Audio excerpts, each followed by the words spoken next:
Yeah. What's going on, fam? Commanding General Yahanna here, sitting in for General Muhammad's Monday night class. He's attending to some other business right now, so he invited me to come down and get into it with y'all a little bit. Venezuela, huh? Everybody wondering what happened, what went on, why, who, what, when, why, and how. You know what I'm saying? Before I go into it, anybody have any questions? None. Last call. All right, let's go. So, go ahead. Good. Yeah.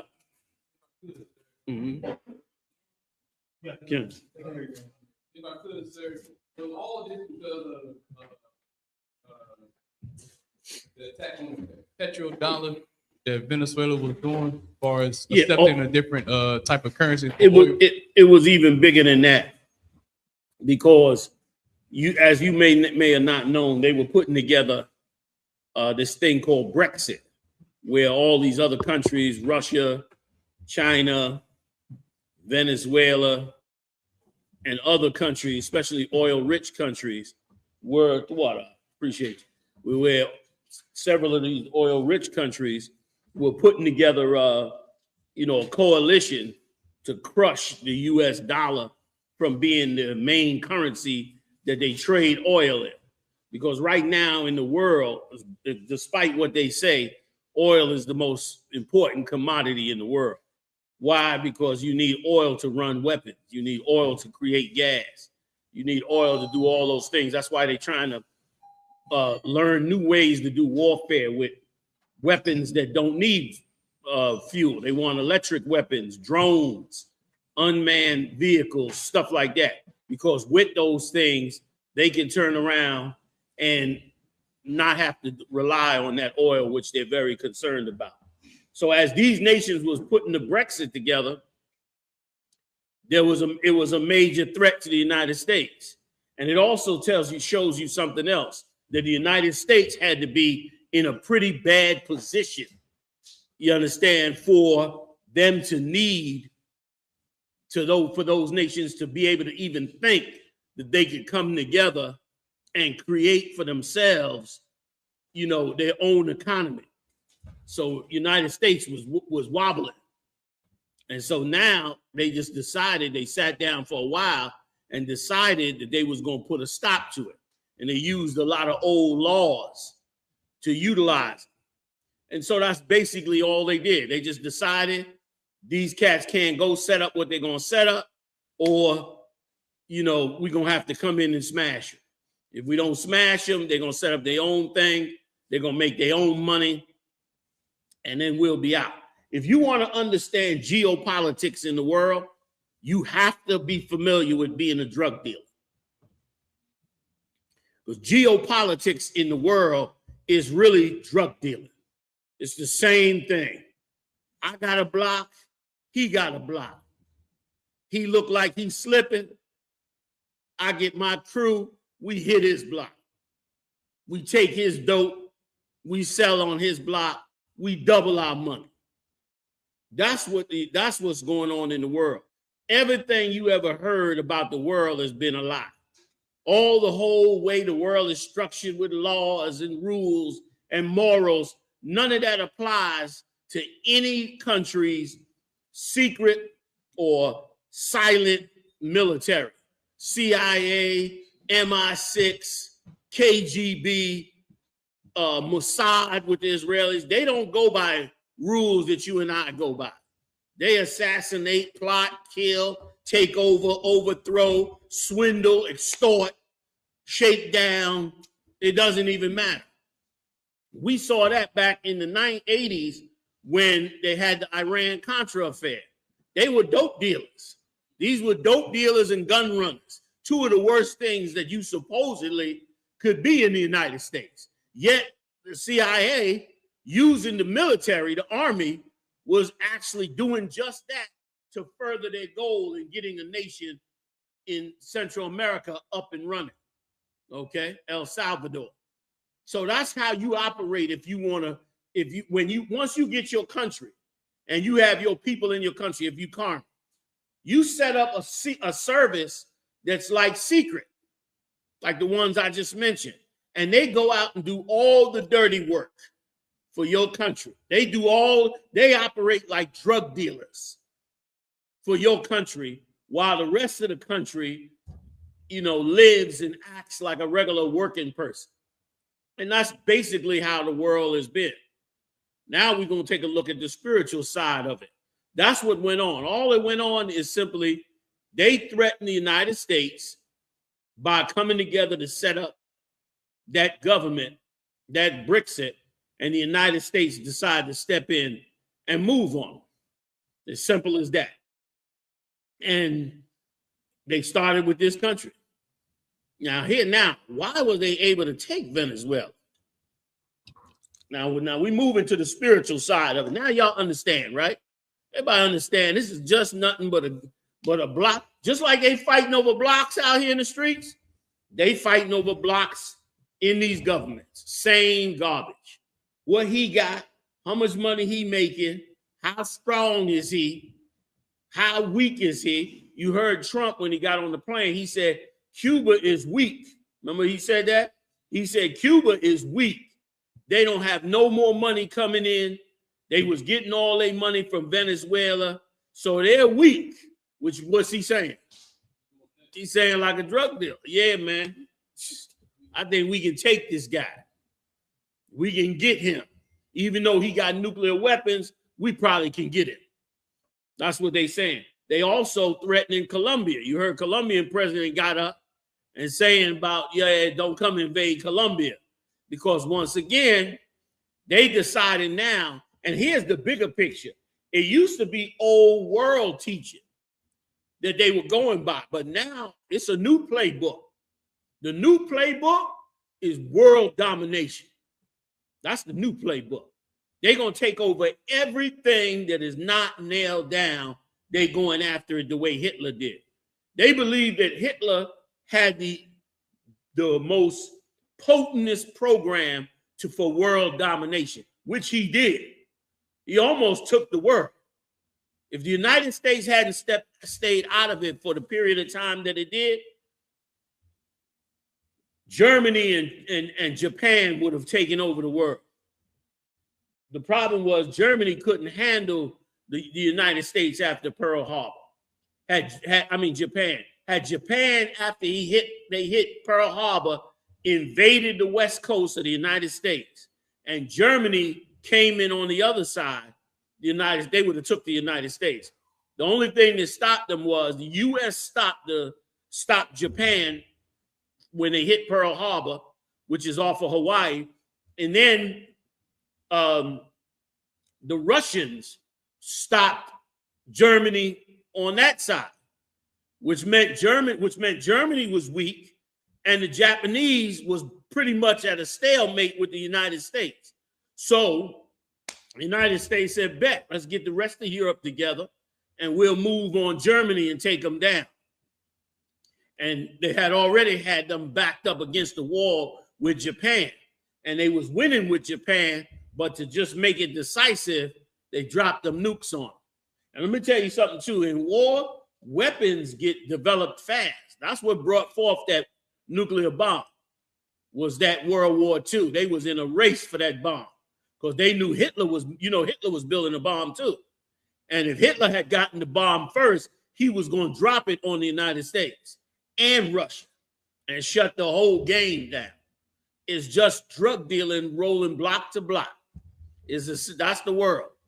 Man, you look at it any other way, you looking at it from a civilian, naive point of view.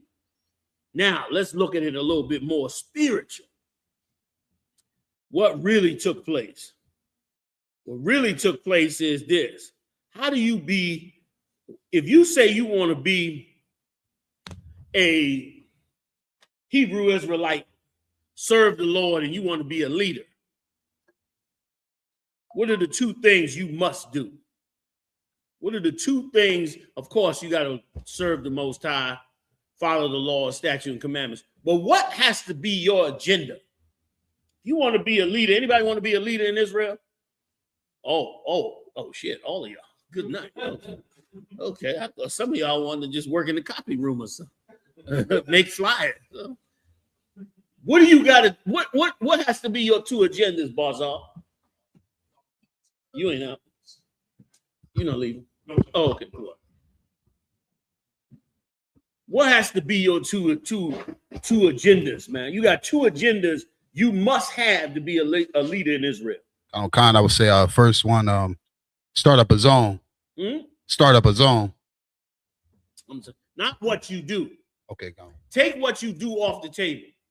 What I'm talking about is you having the same thing that Maduro was supposed to have, that Donald Trump has to have, that any world leader that is really a leader has to have these attributes. And now I want to know, what are those attributes and requirements that you got to have in you from the Lord? Not what action you take out, because you're going to have different actions to build a nation. But what do you have to have in you? What has to be your agenda? Always, no matter what. Let me let Boss up. You was done? Yeah, come on, sir. I don't have the answer. Pass the mic. Anybody? Yes, sir. If I may, sir, on the first one, I would say you got to be able to show mercy. Then that's beautiful, but not the first thing. You do have to have mercy, right? But that is definitely not your first agenda. Not as a leader, right? Okay. Pass the mic. Anybody else? Sir, you have to have mercy. The Lord requires it. We have to have mercy on our brothers and sisters as we build this nation up. You understand? But there are two things you got to have if you really want to be a leader. Next man, go ahead. Khan, sir. Would it be a way to protect them, like a defense, like a military? A way to protect who? The people you're gonna lead. Okay, that's one. You're right. Give it up. Khan. You gotta have an agenda in your mind for them people. Right? That's one. What's the second? I don't know. I would say maybe a way to like secure, like, feeding them and whatever you're gonna need, and while you defend them, like a way to survive and a way to protect them. First, I would guess. Way to what? a way to feed them, and a way to like a military and some source of food, or a way to sustain yourself while you get everything together. Anybody else want to take a shot? Pass the mic. Can they hear? They can hear what he said, right? Okay, go ahead. Khan, sir, would you need like the mind to grow or want to grow? So like if you said, if somebody was unstable, you would be able, like Joshua, when Joshua was when Joshua was taking over the different land, he was able to take land for Manasseh. Off the tip of the mic. He was able to take land for Manasseh. He was able to take land for Reuben. Like just the like to be able to grow your nation. Okay, but tell me what you're talking about. Break it down for me. What are you saying? What's your agenda here? Your agenda is to grow. Your agenda is to make a larger nation. And you carry out that agenda whichever way you want. Is that it? Or in other words, you want to grow. So you tell everybody what? Have babies? No. What? Yes, but you also, if like you said, there is a weak block or there is a weak king. There's talking about you in charge. Oh, if I'm in charge, yeah, you got to get. That's what I'm saying. Like whoever's in charge got to have the agenda. You got to take over cities. You got to take over. You got to grow. You can't stay in your same city. You got to grow bigger than where you are. Okay. Good answer. Okay. Anybody else want to take a crack? I was going to say, sir, you said something earlier about like attributes. Would it be a great attribute to have to be a leader in that regard, to piggyback off or not? That the only thing I would fear is the Most High, that these other nations wouldn't be able to intimidate. You got to fear the Most High, no doubt. But what are you as a leader? Give me your agenda. What is your top two points of agenda that you as the leader must always be living with, day and night? Is it clicking for you? I'll come back to you. I will say, for the love of the Most High and love of my people. Okay, for the love of, give me your agenda. Everybody got to love the Most High. Everybody got to be a person that fears the Most High first. If you want to be a leader in Israel, you better fear the Most High. You better follow those laws, statutes, and commandments. If you're going to be any kind of man of God, I don't care if you're a trooper in here, you better follow the laws, the laws, statutes, the laws, the laws, the commandments. You know what I'm saying? All right. You got to have all that in you. Now, they done handed you the scepter, Yediah. You got the scepter now. What's your agenda? Israel will be my agenda. What does that mean? I was saying, Almighty Yediah, King of all, Upper Darby. You know what I'm saying? What the hell is your agenda? Tell us. What is your number one and number two priorities? To protect my people and to be able to slide.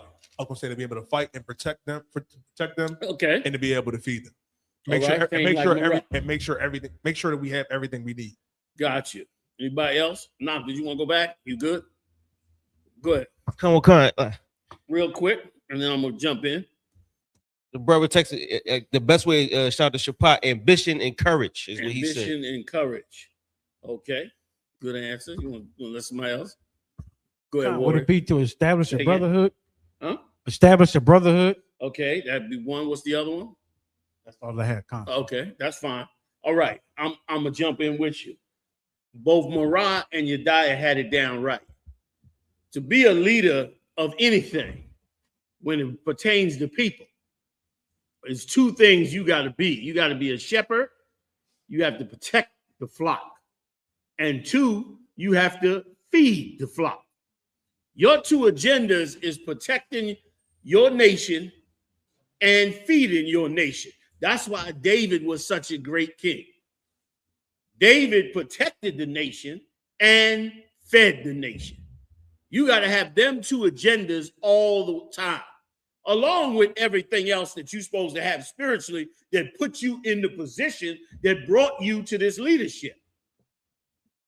But if you're not thinking about protecting them and feeding them, then your mind is off them sheep. And what's going to happen? The wolf is coming to take them sheep away. So you must always be thinking along those lines. Get me what we talked about with Moses. Okay. And I'm going to show y'all something in this. This is just the beginning of what we dropping. We're going to go on into this. I'm going to show you throughout the whole Bible that every leader we had this same agenda. And you must have this agenda. And you know why this agenda is important too? This agenda stops you from your own agenda. If you got sheep out in the yard, you ever see a farmer? Do he drive a Rolls Royce on the farm? Do he wear big gold chains?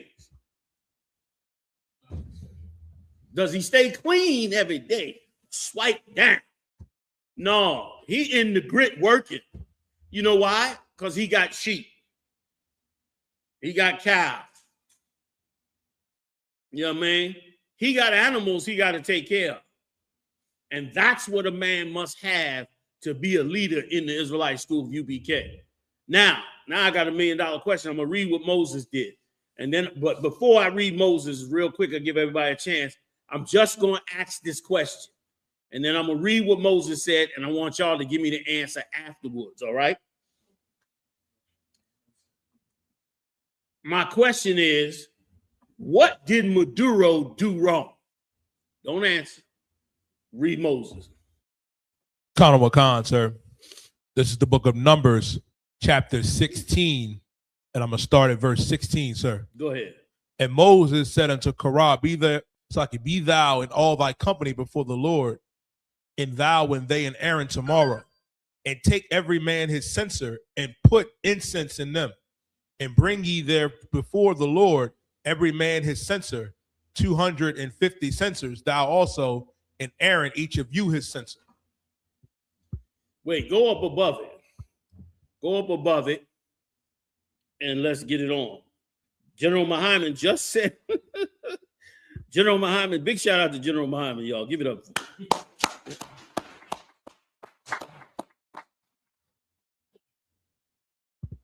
General Muhammad did a council last night. I don't even gonna tell you what it's about, but he did a council last night. I happened to tap in on it, that it was, you know, otherworldly. It was so heavy. He did a council, man, with a brother and a sister, and it was otherworldly. I mean, he went all the way into the brother and the sister and broke the thing down, man, and brought them together and showed each one of them, you know, something that we all know, but until you see it, it don't really hit you that we've been fucked up in this place. Excuse my French. Like, we've been destroyed in this place. You hear me? Your spirit been bounced against every wall and every rock in this place. And as a result, you are barely able to function anymore. Only through the truth are you really able to function. Them cats, the people out in the world, they cannot, they are what you call dysfunctional. People in the world ain't functional. You be thinking they got it together. They be talking like they got it together. They don't got it together. They messed up as they could be. And you only are still here basically because the Lord loved you and decided to give you a shot. You and me both. Because otherwise we would be fucked up, excuse my French again, in them streets and would not make it back. And we should thank the Lord for it. And it was a lot of mercy on that brother and that sister to have Muhammad go through what he went through with them. And it was a beautiful thing to see. It was like somebody playing on an instrument. It was that smooth. And the help was so spiritual and so right. All right, I'm gonna stop talking about my man, all right? So y'all be like, I thought we was teaching the class. All right, come on, go up above it and hit me. Khan, sir. The book of Numbers, chapter 16, and I'm going to start at verse 2, sir. And they rose up before Moses with the children of Israel, 250 princes of the assembly. Now, these are princes of the assembly. These are not, you know, just brothers and sisters. These are princes, which means they have what? Authority, power, influence, control. Go ahead. They did what? They rose up. Come on. Khan, sir, before Moses with the certain of the children of Israel, 250 princes of the assembly. Right, 250 princes of the assembly. So they rose up with some brothers and sisters, got them up and stirred up too. Go ahead. Khan, sir, famous in the congregation. Jesus cast that was famous. That's why, brother, the higher you go in this truth, the humbler you better be. Because men that go up high and lose their spirit, or men that go up high and lose the agenda, I'm telling you today, they fall hard. I've watched them. I've seen them. You know, I got the experience. You know, I done lived it, seen it, experienced it all over this country. You see me talking to you a certain way about certain things, it's because it's something I know that you may not know right now, but you need to know because it'll get you on the right track. These were princes. These was no lightweight cats. They was in charge. Go ahead. Khan, sir. Men of renown. Men of renown. These cats were famous. Go ahead. Khan, sir. And they don't become a famous fool. Go ahead. Khan, sir. And they gathered themselves together against Moses and against Aaron and said unto them, ye take too much upon you. You take too much upon you. You riding with too much power, Moses and Aaron. We want some of that power. You got too much power. What does that tell you about these cats? Anybody? Hands. Go ahead, you die. Khan, they power hungry. Yeah, all that's true. That's obvious. What does it tell you about them? Go ahead. How selfish they are.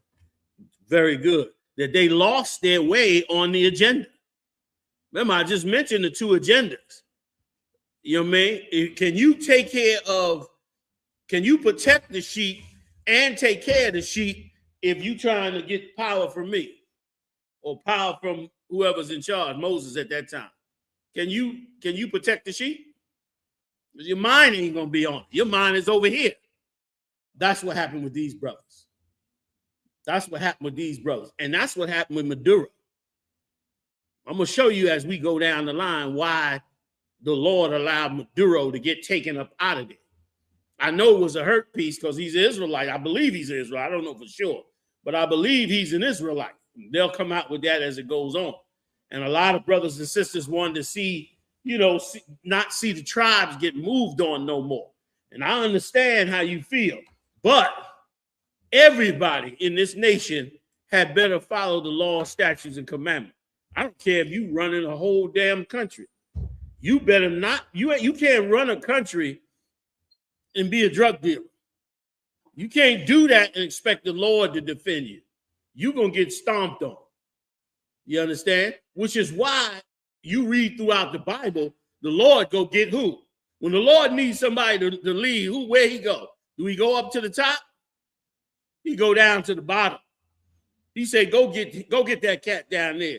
You know why? Because that guy don't have that agenda up there. And he's supposed to come up there and not go get that agenda. He's supposed to come up there, and what's he supposed to be focused on? Give them to me. Just shout it out if you know. Protecting the flock and feeding the flock. That's what he better be focused on.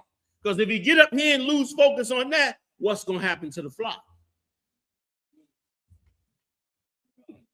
This is how you become a leader. Read. Colonel Wakan, sir. You don't get in control of a whole country and destroy yourself. Go ahead. Colonel Wakan, seeing all the congregation are holy, every one of them, and that the Lord is among them. Right. Now, this cat is touting his own philosophy now. The Lord was working with Moses to get him out of there. Their job as princes was to protect and feed that flock. They turned around and said, everybody here is holy, and we want a piece of the action. Out the spirit. All over that country, man, they were selling drugs, doing all kind of stuff that opened the door for the devil to move on you. And the same happens to brothers today. Go out and sell some dope. What eventually happens? The Lord send the devil down on you, hit your whole corner, you doing time in the cage. You might be doing it on a lower level. He doing it on the presidential level. But it's the same garbage. You cannot, the Lord ain't gonna let nobody be over his people unless they are an obeyer of the Lord and they have these two agendas. Go ahead, Op. Colonel Wakan, sir. Come on, real fast so we don't run. Colonel Wakan, wherefore then lift ye up yourselves above the congregation of the Lord. Right. Wherefore you lift you up yourselves among the congregation of the Lord. You to now put yourselves up high. Go ahead. And when Moses heard it, he fell upon his face. Come on. And he spake unto Korah. Let me tell you something out. Moses was a bad cat out. Moses was a badass dude. Let me ask you something. If I came to you and said, Yediah, you think you too big. You sitting up over brothers. Who you think you are? You act like you the big dog. What would make you fall on your face? Anybody?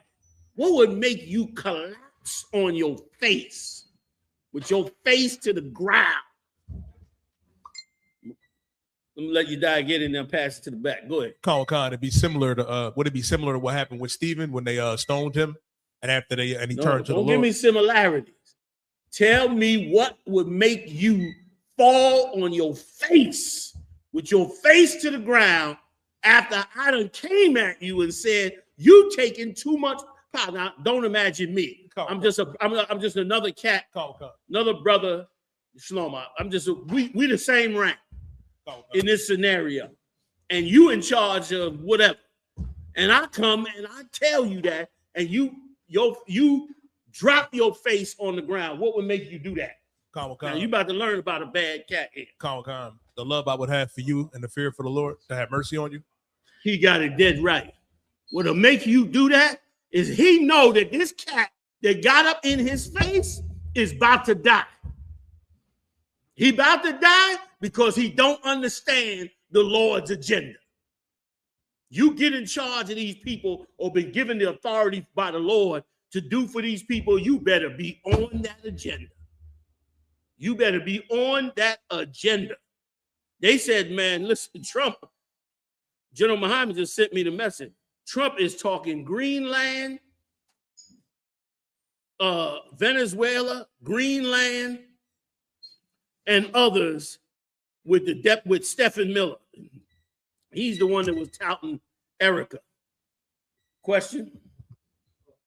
If I could, sir, he also looking at Cuba as well and Colombia. Mentioned Cuba. He mentioned Cuba. He mentioned somewhere else. He mentioned Colombia. Go ahead, Al. He also talking about how the president of Mexico is not doing a great job either. There you go. This what you get. What you watching is an attempt at world domination. And what's beautiful about it is this: every country got to come into this battle. That's what's beautiful about it. Is the Lord is bringing every country into this battle. Brothers, learn the lesson you got to learn because they coming. They coming into your world. You either gonna be a man of God or you not gonna be a man of God.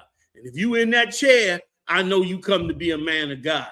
So you raise your spirit up in here. You understand? The scriptures say, lay up thy folly ground. Give up all that. Get ready for real world action with taking care of people. Taking care of the Lord's people. Have them on your mind. You understand? General Mayock said they on Mexico hard. The generals know already. They know already what's going down. They want world domination. I'm going to show you the doctrine too in a second. But let's get a little bit more of Moses. I'm going to try to get through Moses because I got a few other examples of it. Moses was so heavy that this cat said what he said to Moses, and Moses fell on the ground with his face on the ground because he knew it was death to this cat. Because he knew the Most High, and he understood that this cat moving the way he's moving is not how the Lord want him to move. You got to give up you when you come into this truth out and become brand new. And I mean, you can't fake it with the Lord. You can fake it with us, but you can't fake it with the Lord. So you might as well go through it sincerely. Let the Lord make you brand fucking new. Believe in the Most High. Let him rip you apart. Straight up. Let him rip you to the hell apart. So yeah, when you come back together, you are made of solid steel in the name of the Most High.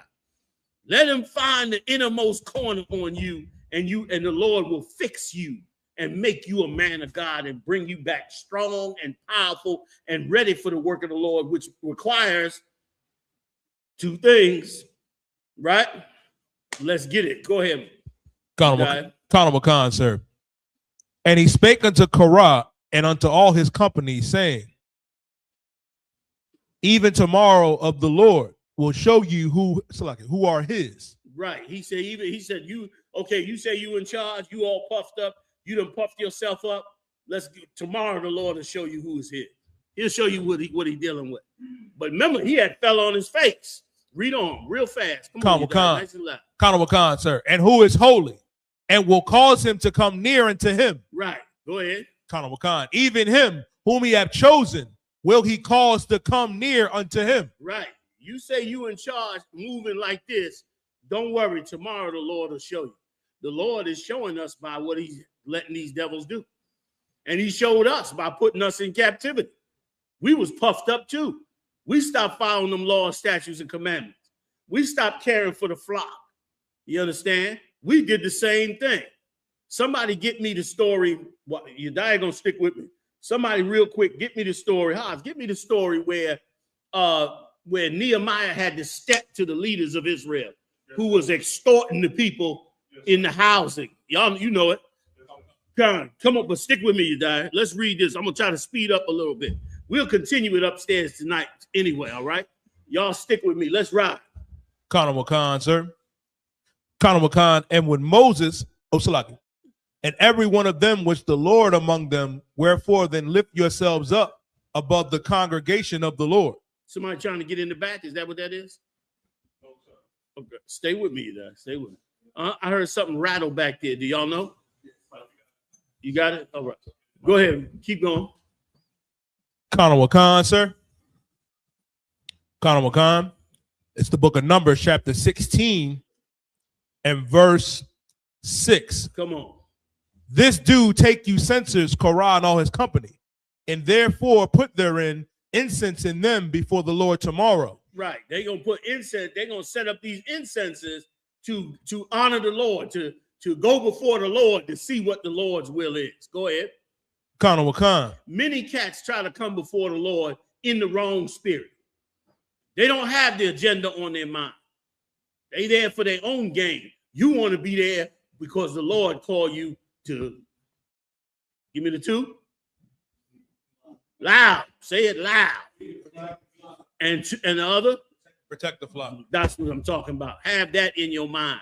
And that's why I brought up the story with General Muhammad with the council. Like he take that counsel that he gave last night and many times before, that's taking care of the flock. That's the agenda. That's what we all got to get on. We all got to get on that agenda. You got a job to do. Every Hebrew around you is your responsibility in some way, shape, or form. Every last one of them. And the Lord said, y'all know it in the New Testament. Somebody get this other scripture where the Lord said through Peter, take the oversight. Y'all know that one? You up there? Give me the one with Peter, take the oversight. Go ahead. Khan Wakan, sir. Nice and fast and loud. Khan Wakan. Question? Come on with it. So your question about Maduro, is it because he was not able to feed and protect Venezuela? It's because he did not do it. You understand? Like if you had West Philly, if you was giving West Philly to be over tonight, you got to deal with all those who are preying on the people, including terrorists, including drug dealers. You got to declare no more selling drugs. I know y'all made billions. Y'all living in mansions. Y'all got cartels, but y'all got to give it all up to save these people. These poor people living in this shanty town, they got to be fed now. They got to be clothed now. They got to be housed now. That's what Moses had to do. You watching Moses wipe out a bunch of drug dealers and thieves and selfish, evil-ass men. You watching Moses about to kill them right now. Humble, before the Most High Moses is about to open the ground up on these niggas. You know what I mean? And that's what he should have been doing. You know what I mean? Go ahead. And the Lord would have been with him. Instead, he trusted in another nation. He trusted in the heathens. And that takes faith. You got to have faith to do this job. You shouldn't even be in the truth if you got no faith. You should go home and try to gain some faith or come to class and learn how to have faith. If you don't have faith, you shouldn't be here because it takes faith to do what we do. This is like a crazy man's job, to be honest with you.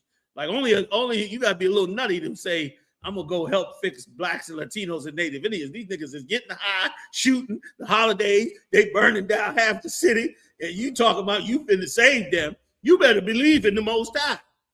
Because here's the thing, the Lord never loses. I don't care how bad it looks, the Lord never loses. And if you have put your faith in the Most High, you will not lose. But it takes faith. Come on, we're going to do it. And it shall be that the man whom the Lord will choose, he shall be holy.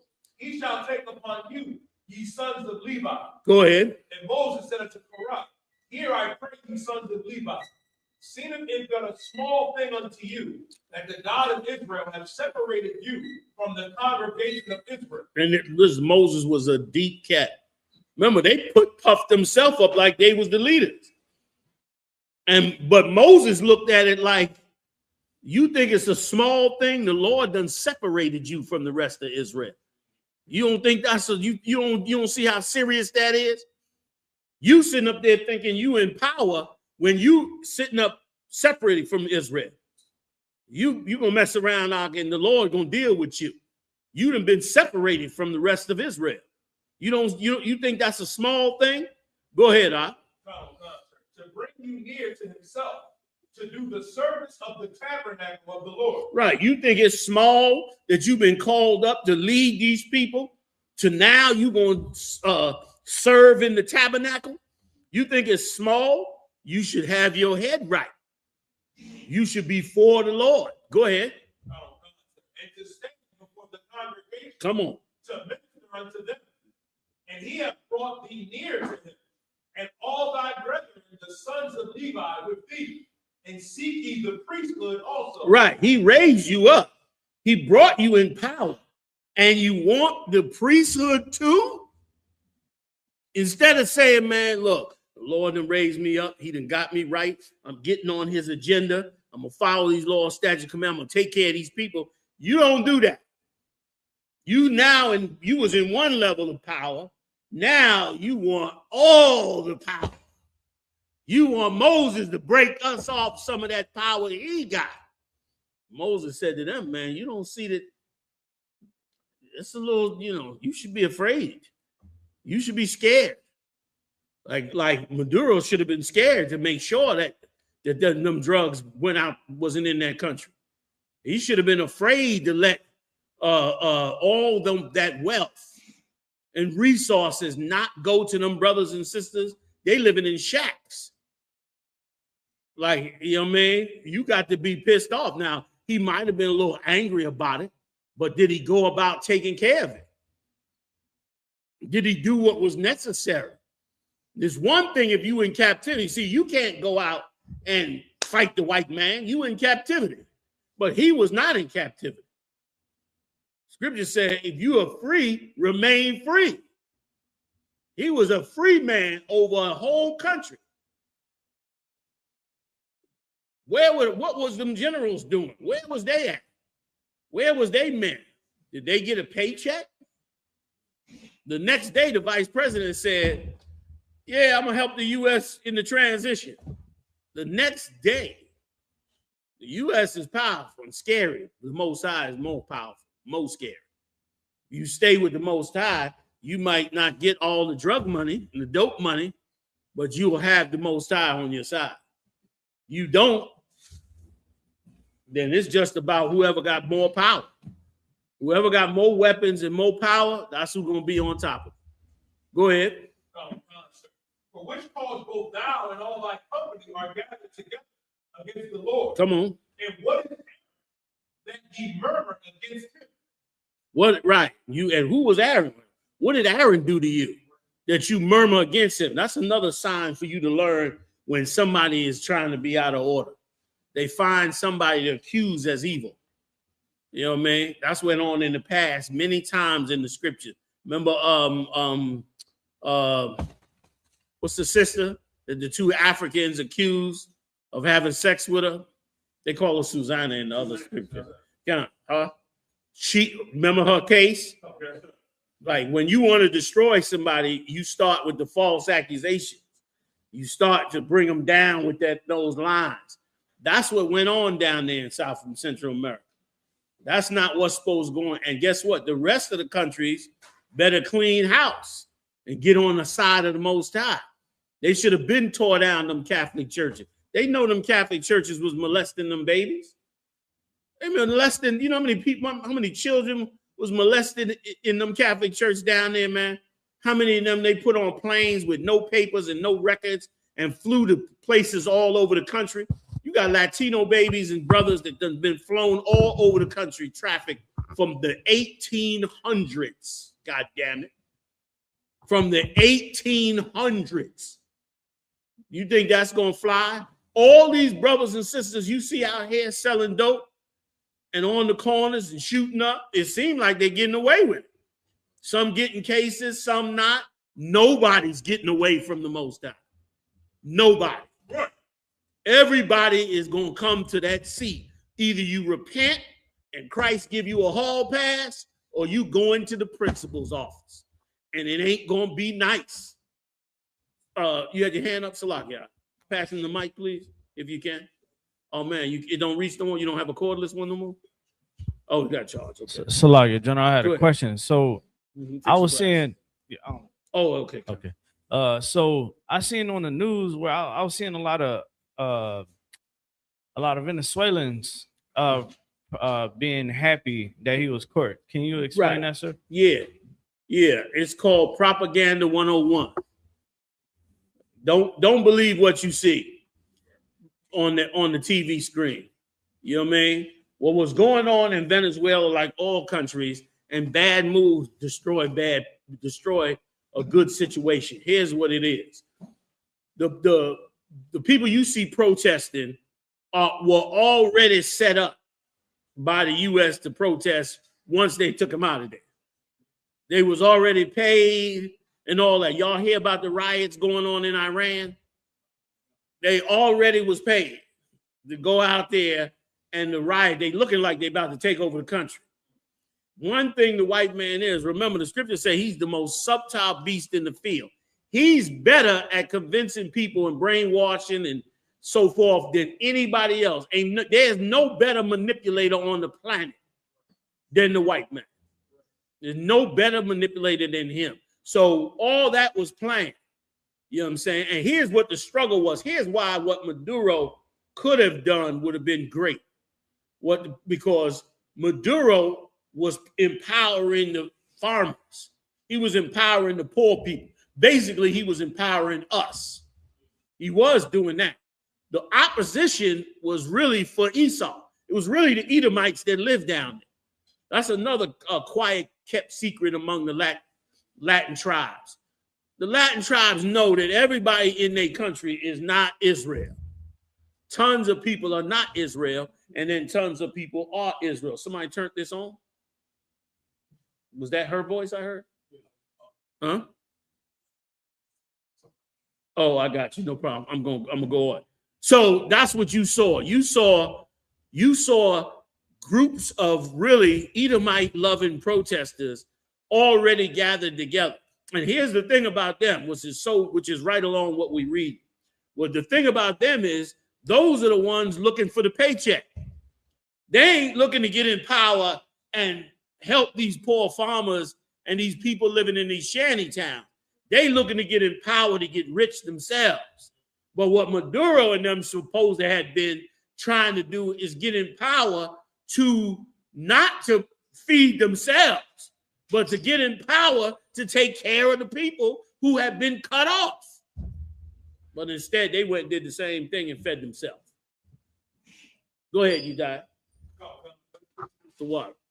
Verse 12. Let's go. And Moses sent to call Dathan and Abiram, the sons of Eliab, which said, will you not come? We will not come up. It is a small thing that thou hast brought us up out of a land that floweth with milk and honey to kill us in the wilderness, except thou make thyself altogether a prince over us. Right. What was they doing? These cats were struggling over power. That's what went on with those cats back then. And that's what went on in Venezuela. They struggling over power. And remember what we said earlier? The world operates like drug dealers, right? So what does a drug dealer do when he sees the cat on the next corner? Has infighting with his people and they ain't getting along. What does he do? If he's a good drug dealer, what does he do? I see y'all was bad drug dealers. Y'all all got cases, huh? Yeah. Y'all was not good at it. Go ahead, Marab.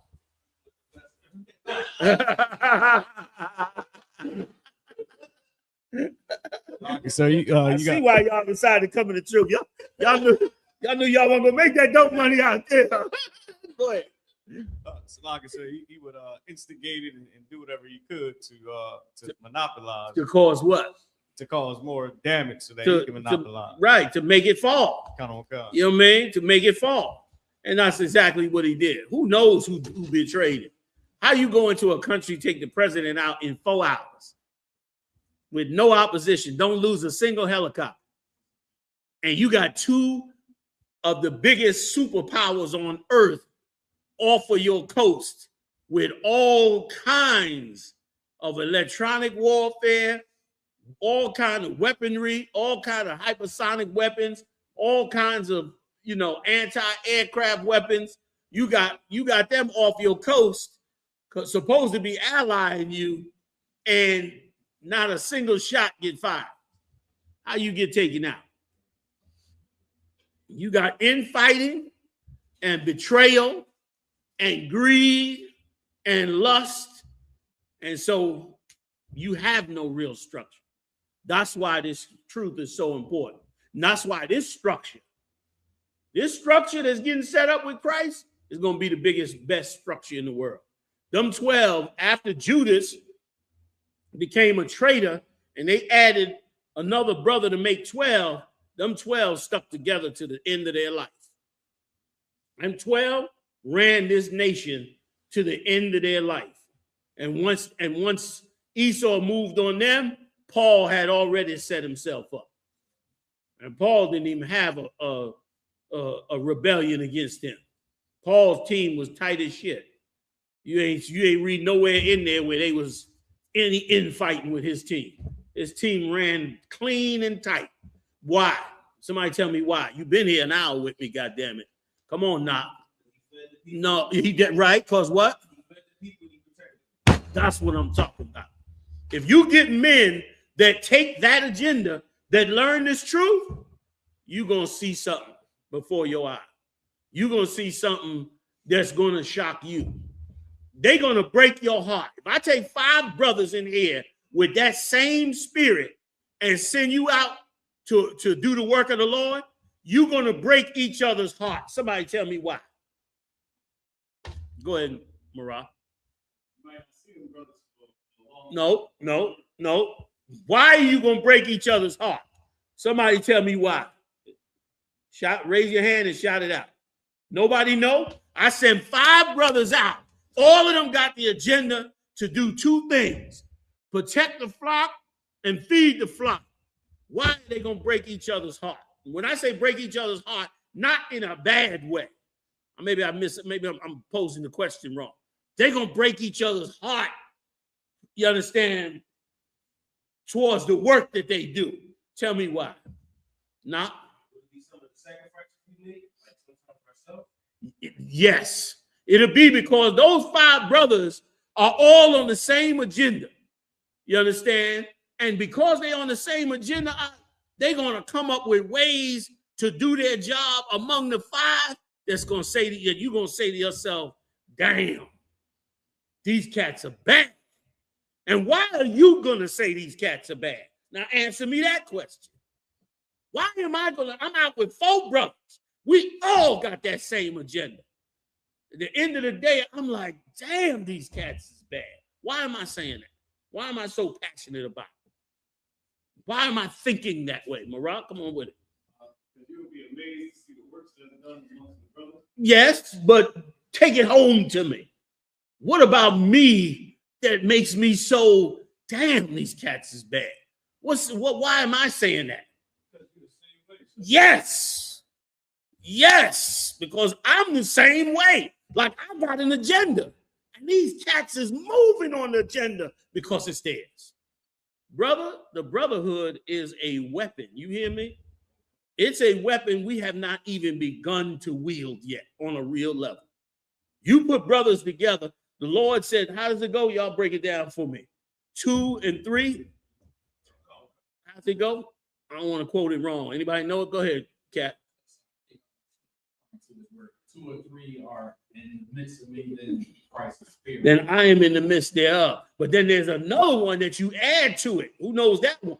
Go ahead, Marah. Yes, it said 2 is good. A 3-fold cord is hard to break. You get 3 brothers together in the same agenda. They hard to break. That's why these brothers do so much damage out here in evil. Because you get 3 brothers together in evil, they're going to do some damage out here. They ain't going to be successful because the Lord ain't with them. But they're going to do a lot of damage.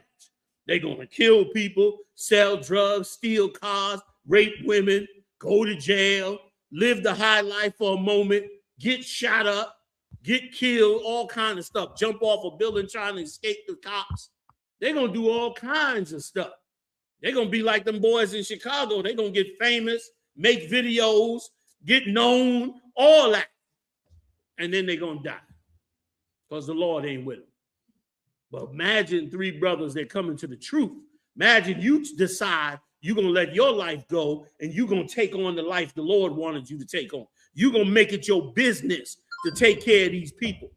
You're going to make it your business to make sure these brothers is protected, to watch over these brothers, to watch over this thing that the Lord put in front of you. You're going to take so serious your job that you only going to bring it to like-minded brothers to team up with you to do this. Brother, you about to do damage. You about to hurt this game. You understand? I just want to make sure I ain't missing nothing the general bring. Mike out. Let me, hold on. Yeah, Ecclesiastes 4:12. My y'all gave me the script on. You see that? See what I'm saying? These niggas is bad. I'm trying to tell you. See what I'm saying? Come on. Read on. Where we going at it, y'all? I'm way over the time with this. Come on, number 16 and 15. Come on. And Moses was very wroth and said unto the Lord, come on, respect not their offering. I have not taken one ass from them. See that? I ain't taking nothing from them, Lord. Don't respect their selfishness. Don't respect their greediness. Don't respect that I fought for these people. Moses dragged them people out of Egypt. They trying to kill him at every turn. And he fighting for them. And that's a theme I learned in these scriptures. And we're going to read about David too. In these scriptures, men of God fight for this nation and are hated. And are hated. And they're hated mostly by men that want to be in power and don't want to do what they did to get in power. Don't want the seat that they have. And brother, men like that, the Lord going to put you to death if you do not take on that right spirit. In here, these brothers that's in charge of here, they've been warring and grinding. Warring and grinding. And many of y'all now is warring and grinding. You better war and grind with them two agendas in your heart.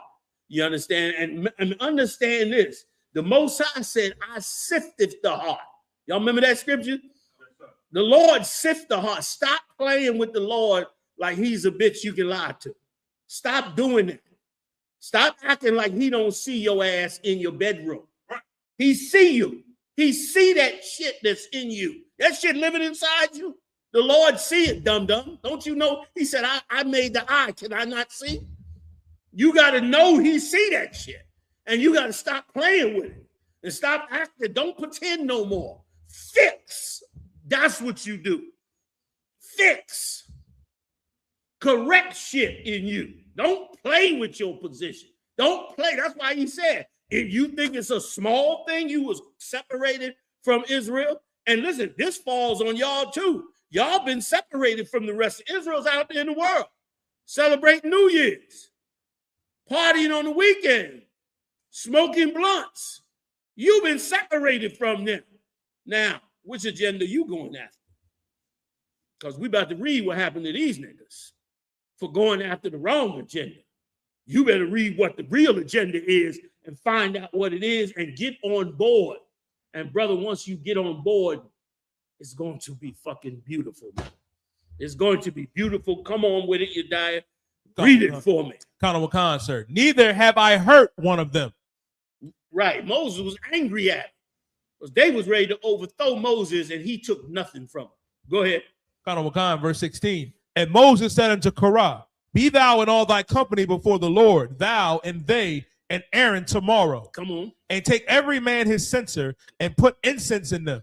And bring ye before the Lord every man in his censer, 250 censers thou also, and Aaron each of you his censer. And they took every man his censer and put fire in them and laid incense thereof and stood in the door of the tabernacle of the congregation with Moses and Aaron. And Korah gathered all of the congregation against them into the door of the tabernacle of the congregation, and the glory of the Lord appeared unto all the congregation. They got these fools together, gathered them together against Moses and them. And the Lord came down and appeared in the congregation. None of these nations are getting away with it, whether it be us or the heathens. We better be on the side of the Most High. Go ahead. Read it real quick. Khan, verse 20. And the Lord spake unto Moses and unto Aaron, saying, separate yourselves from among this congregation. Come on. That I may consume them in a moment. And they fell upon their faces and said, O God, the God of the spirits of all flesh, shall one man sin, wilt thou be wroth with all this congregation? Go ahead. And the Lord spake unto Moses, saying, speak unto the congregation, saying, get you up from about the tabernacle of Korah, Dathan, and Abiram. And Moses rose up and went into Dathan and Abiram, and the elders of Israel followed him. Right. He got up. The Lord said, tell the congregation, get the hell up out of here. I'm about to get it on with these cats. Y'all get up out of here. And Moses and them got up, and the elders went with him. They left with him. Come on. This is the power we're dealing with. Go ahead. Khan, sir. And he spake unto the congregation, saying, depart, I pray you, from the tent of these wicked men, and touch. Right. Go ahead. Move away from them. Go ahead. Khan, sir. They're not here to help this congregation. They ain't here to protect it. They ain't here to feed it. They're here to be over it. Go ahead. Khan, and touch nothing of theirs, lest ye be consumed in all their sins. Yikes. Come on. So they get up from the tabernacle of Korah, Dathan and Abiram on every side. And Dathan and Abiram came out and stood on the door of their tents, and their wives and their sons and their little children. And Moses said, hereby ye shall know that the Lord has sent me to do all these works. I have not done them on my own mind. He didn't do this of his own mind. He knew that he had an agenda from the Lord. He didn't think about himself.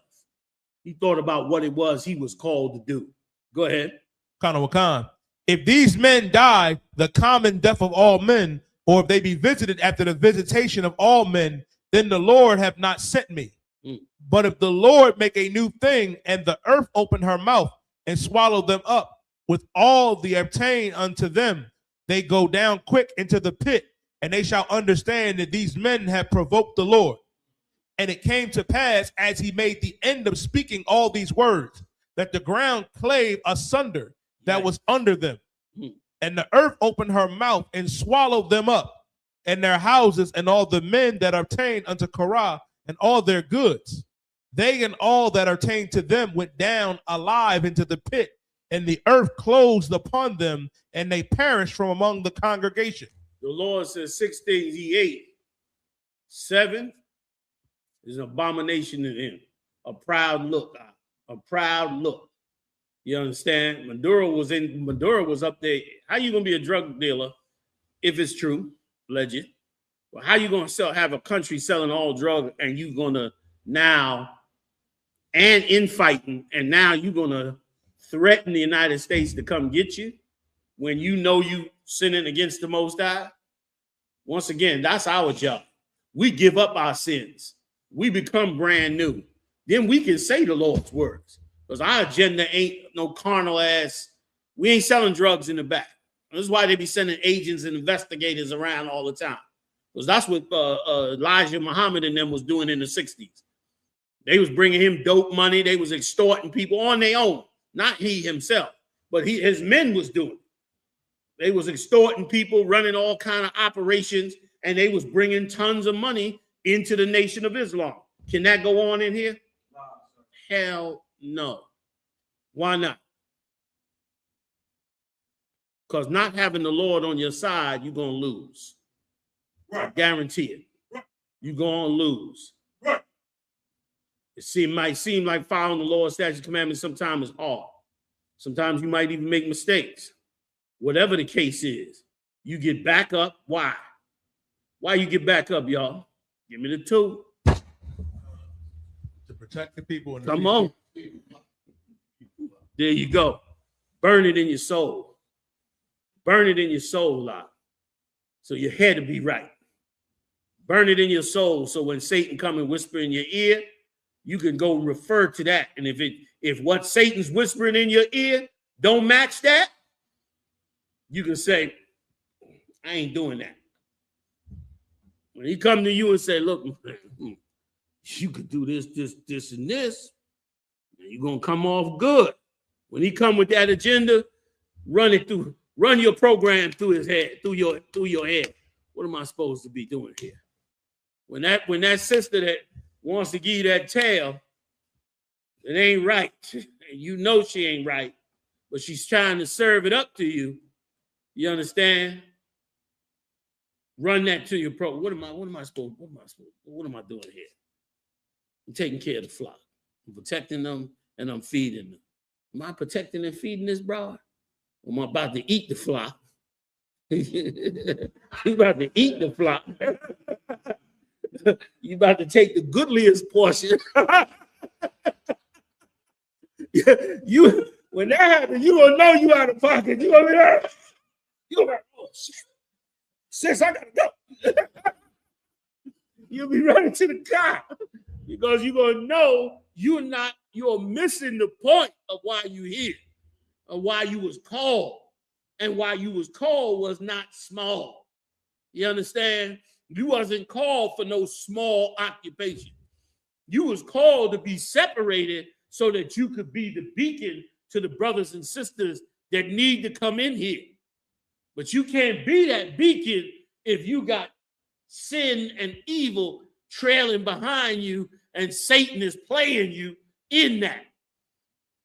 Don't care what the world think about you. As long as you on that agenda. Somebody don't like you, fine. Somebody on your job want to accuse you of something false, fine. It ain't none of that's important as long as you on that agenda. And it'll be rectified anyway. Nobody should accuse a man of God. These people out here in the world, they try to set people up and lie and all that all the time. Nobody should accuse a man of God falsely. Right. It's a bad thing to do. Because you damn near blaspheming the Holy Spirit when you do that. Right. Things he doing is great, and you turn and now you speaking evil of him, you blaspheming the Holy Spirit. You starting to go down that road, okay, to evil. Shake that off, okay? I'm saying that for the world. I'm not saying for us in here. All right, come on, Yadiah, get me through this last verse, and then I got to go to another scripture. First of all, real quick, does anybody know the story of when the Philistines had trapped that group of Israelites off? I forget what tribe it was in, and they needed help.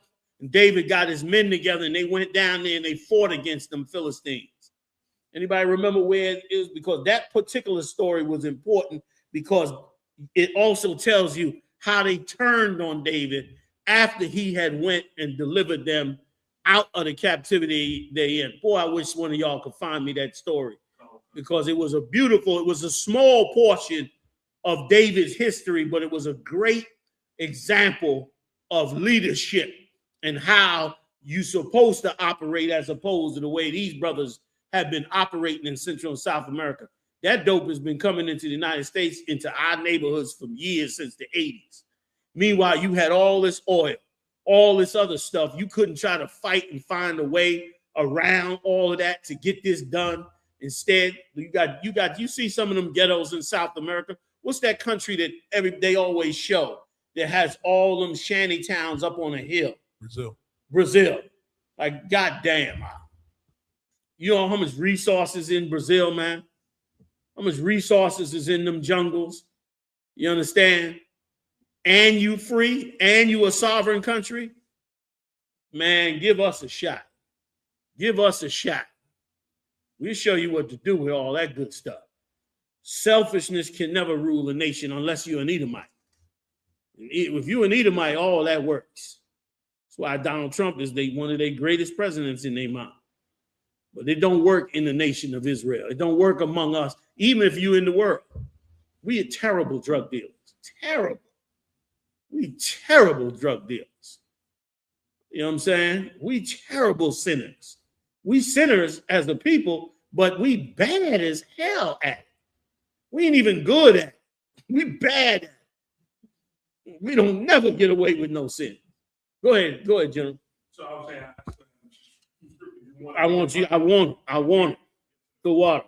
Go ahead, Yadiah. What you got?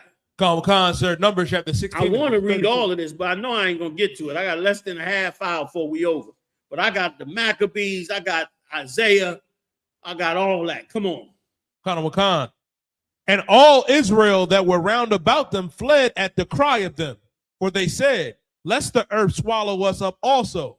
And there also came out a fire from the Lord that consumed the 250 men that offered incense. And the Lord said unto Moses, saying, speak unto Eleazar the son of Aaron the priest, that he take up the censers of the burning, and scatter thou the fire yonder, for they are hallowed. the censors of these sinners against their own souls, let them make broad plates for a covering of the altar. For they offered them before the Lord. Therefore are they hallowed, and they shall be a sign unto the children of Israel. Right. So they took these censers, man, and the Lord destroyed them with them censers. But then the Lord said, look, wait a minute, go get the censers, because they did sacrifice that. So they holy. Go get them censers, even though them niggas is in that hole. Go get that censer. Go ahead. I bought it as the precept, sir, with David and the Philistines. Okay, I'm gonna come to that in a second, all right? This is the one when they turned on them, right? Yes, sir. Okay, that's the one I want. Go ahead, read. Khan, sir. And Eleazar the priest took the brazen censers, wherewith they said, burnt have offered, and they were made broad plates for a covering of the altar, to be a memorial unto the children of Israel. Jump ahead if you could, you died, to when they were murmuring. Real quick. Sorry to drag on, y'all. Jump ahead when the congregation started to murmur. Khan, sir. Khan. Verse 41. But on the morrow, all the congregation of the children of Israel murmured against Moses and against Aaron, saying, ye have killed the people of the Lord. Right. They saw the Lord put them to death, but they charged Moses for killing these people of the Lord who they thought were righteous, because these were leaders that was in charge, but these were greedy leaders. These were leaders that wanted power and wealth and everything else. They wanted Moses' seat. They were just greedy. And these cats got killed. And the rest of the people who didn't know, the ignorant among our people, was like, why? What? Moses was wrong. He went and killed those men of God. But Moses was dead right, because what they wanted was to be evil. And this happened many times. Haas, you still holding Nehemiah for me? Yes, sir. I'm coming to that after this one that Abad got with David. Go ahead, read on. Jump down. Please. Khan, verse 47. And Aaron took. And just so you know, I'm jumping ahead, but the Lord started killing us just for murmuring. Just for murmuring on what was righteous that Moses had done to do what? What did Moses do? That's going to be my signal. I'm gonna be... Y'all better back me up, Philly. When the Passover come, I'm gonna get up on the podium. Y'all better back me up. You know what I'm saying? Like, Moses was doing it. We got them out of there. He was protecting them. He was teaching them. He was feeding them. He cracked the rock open and fed them water out of a rock in the desert. But these cats couldn't see it. And a ton of these leaders that's in the world, that's even over whole countries, can't see what the Lord is showing you. Christ turned around and said, I thank thee, Lord, that thou hast kept this from the wise and prudent and given it on to babes. What I'm giving you tonight, this can make you an amazing leader. Damn right. And it's coming from the Most High, not me. This brother can make you a stellar leader. You ain't gonna be loved. If that's what you're looking for, I ain't got nothing for you. But you will be good at your job. You will be good. You will please the Lord. Will you be loved? Not so much. Not so much. But you will be able to do your job. You will have foresight in what it is you should be doing. You will have clarity on what your agenda should be. You won't have confusion to where you get carried off by Satan, which he got all the devices. This phone right now is damn near terrorist. Man, this thing right here, you spend too much time on this, you'll think you should be an astronaut or some shit. Watch, listening to this bullshit. You know what I mean? It's a lot. Come on with it. Aaron took as Moses commanded, ran in the midst of the congregation, and behold, the plague was begun among the people. He was killing Israel for this murmuring. Go ahead. He put on incense and made an atonement for the people. And he stood between the dead and the living, and the plague was stayed. Go ahead. Now that they died in the plague were 14,700. Besides that, they died above the matter of Korah. And Aaron returned unto Moses into the door of the tabernacle of the congregation, and the plague was stayed. And the plague was stayed. Another part, when we came up against Moses, the Lord said, I would wipe them out and start a new nation with you, which is big honor. The Lord said he was going to give Moses the same seat that Abraham had. He was going to say, he said, I'll start a new congregation with you. What did Moses say? Somebody please get that quick for me. You got it? Do you have it? I want you to read it for me real fast, please, y'all, while we got a little time. Read what Moses, go, somebody find that real quick. Tell me what Moses said to the Lord when he said, I will raise that. Brother, this is what I'm reading to you. Boy, I hope you can get the real gist of this. We're talking about a world event, God is saying to Moses. The most high power. He just parted the Red Sea out. He just handed Moses the tablets. Like you standing next to the power of all powers. He drowned the Egyptian army. He sent ships down to protect Israel in the day and in the night. And he's saying, I'm going to take you and I'm going to make a whole new nation out of you. I'm going to kill all these niggas. Go ahead. You got it. Read it. Oh, God. Maybe 32 verse 9. Nice and loud and fast. And the Lord said unto Moses, I have seen this people, and behold, it is a stiff-necked people. This is a hard-headed crew right here. Go ahead. Come on. Nice and loud. Therefore, let me alone, that my wrath may wax hot. Wait a minute. Get this, fam. Get this. Read that part again. Now, therefore, let me alone, that my wrath may wax hot against them. Now, wait a minute. Why did he say, let me alone? First of all, who's he talking to? First of all, who's talking? Go ahead. Yes. And what did he say to Moses? Let me alone. Now, somebody, come on, scholars. Somebody tell me, why did he say that to Moses? Go ahead. Somebody, you got to work it in better. Come on. Moses was going to him to plead for Israel. Moses was on his job. Moses was on his job so much, the Lord said, man, leave me alone, man. You going to kill these niggas, man. Leave me alone. You bugging me, but leave me alone. I'm done. I'm going to fuck these niggas up and start with you, Salah. You understand? Like we don't serve a dead power. We don't worship a statue. We serve a living power. That's why his mercy is greater than all, because he's alive. Go ahead.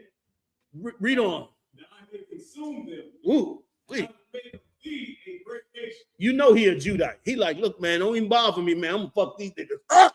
I don't even want to talk about it, Jake. I don't want to talk about it. I'm going to handle this. Don't even. But you trying to like lead a gun, man. Lead a gun. Nah, them niggas disrespecting me, man. I'm going to kill with them. Moses up there in the jail. Hey, he trying to stop the power of all powers. They got pissed off. He about to smoke Israel. You understand? And now Moses is in a betwixt. But he's on his jet. He's on his job. This is the only thing gonna make the Most High stand with you. Read. Finish reading. Keep on going. Moses besought the Lord his God and said, Lord, my God, thy wrath wax hot against thy people. He about to chill the Most High out. Come on. Which thou hast brought forth out of the land of Egypt. Come on. With great power. Come on. And with a mighty hand. Come on. Wherefore should the Egyptians speak and say, for mischief did he bring them out to slay them in the mountains. Now stop right there. Walk me home. Why did Moses say that? Why did Moses say that? Why did Moses say that? And why did Moses know that he could stop the Most High with that? Why would he say that? Why would he give a damn what the Egyptians thought? Did he give a damn what the Egyptians thought? Come on, cat.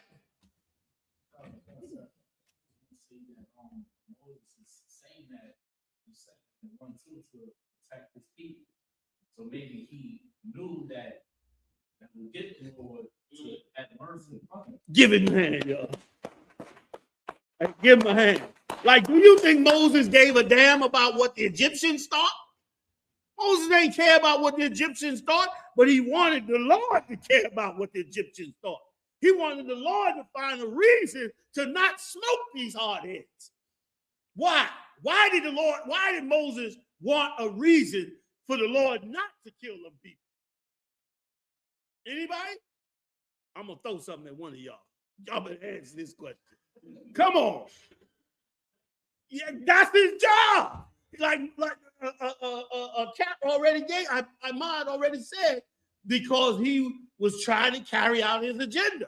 So he goes to the Lord like, Lord, the Egyptians going to talk about you. Why are you going to do this? Why are you going to let your anger get the best of you? And you know these Egyptians going to say, see, the Lord brought him out here. They going to punk you, man. They going to act like you ain't who you are. Moses trying to manipulate the Lord out of killing us. God damn. That's a bad ass. You hear me? Like, you got to face off the power of powers. And you got, listen. You got to face the power of all power. And you got to convince him not to kill us. You better find some fly shit to say. You know what I mean? You can't hustle him. It's the most time. And you nagging him. He already done said, get out my way. That's a bad cat. That's a cat focused. That's a cat focused deep. And remember now, he's over 80 years old while this is going on. This is a cat that worked from his youth to help these people get out of this land. This is a cat that was so on his game that he moved them people against the Egyptians' will and got them up out that country, man. So bad. These people we read about in this Bible, shit. When you go down that line, brother, you'll find yourself short compared to what they did. And you should find yourself in a fight to be as good as them. Because ain't nothing changed. Flesh is still the same. 10 fingers, 10 toes, 2 eyes, 2 nostrils, and a mouth. It's still the same. Right. We ain't morphed into nothing. We ain't changed nothing. We still the same.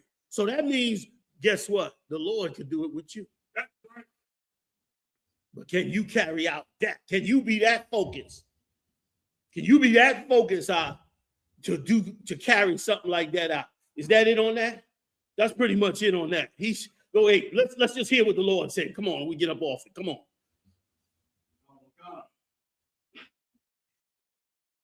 Come on. And consume them from the face of the earth. And consume them off of the face of the earth. Come on. Turn from thy repent of this evil against thy people. Remember Abraham. Wait a minute. Hold it now. Who said this? Who is he talking to? Who are you telling to repent? I'm through with it. I'm through with it. That was a bad dude.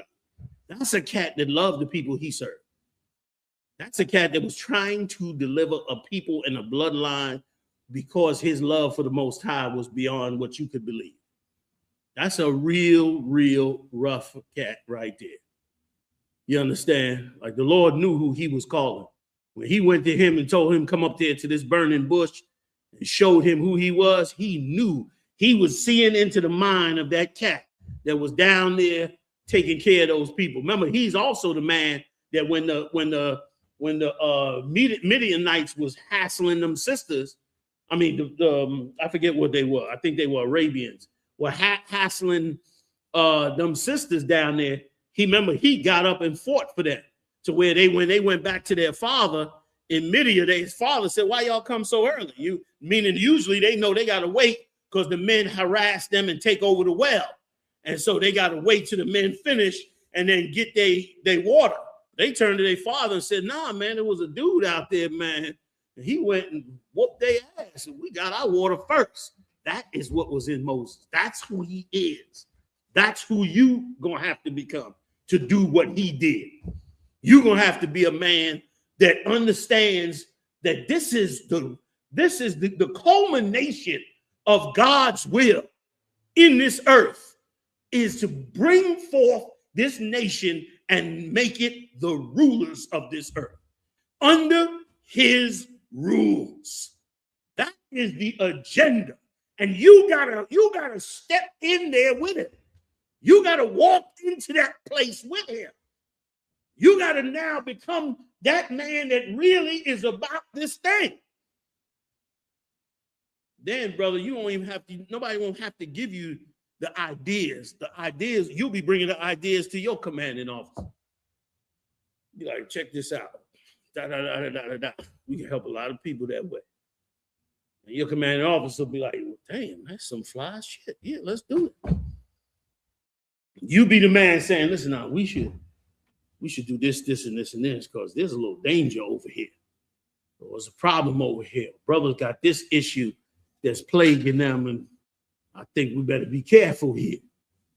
And your commanding officer will be like, damn, Mark, you on it. Let's go. That's what you got to become. That's what Maduro is not.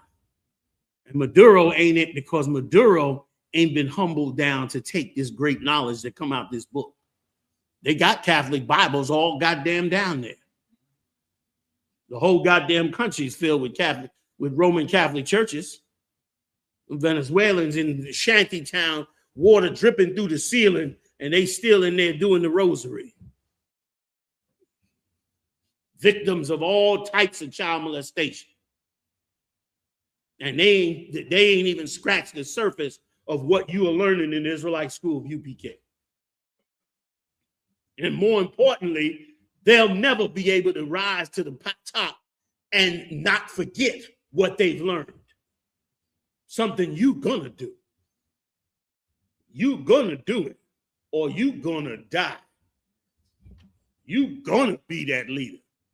Otherwise, you better get up out of here now, man, and get you a kufi and a bean pie and a bow tie fast. Quickly. Run. Y'all got any suits? Bean pies? I'm on. Quickly. Because you ain't going to make it up in here. Go ahead, Slocky, gentlemen. Okay, to what? Let's roll. Where we at? We done with that? All right, Haas, give me, which two are you holding again? I'm holding oversight. Okay. Give me oversight. Give me Nehemiah. Then give me Ibad. Let's roll. And wait, before you go, any questions? Nobody? No questions? Let's do it. Anything online? Let's rock, Haas. 5:2. Sing the flock of the Most High. Which is among you. Taking the oversight thereof. Oversight. That's exactly what I'm talking about with my two. Take the oversight. Get your agenda locked in. Take the oversight. Meaning, look at what is needed with them and tend to it. Look over. Before they fall in the ditch, let them know not to fall in the ditch. Before they starve to death, let them not starve to death. Before they kill themselves, get up in the front, make sure they don't kill themselves. Take the oversight for these people. Go ahead. Not by constraint.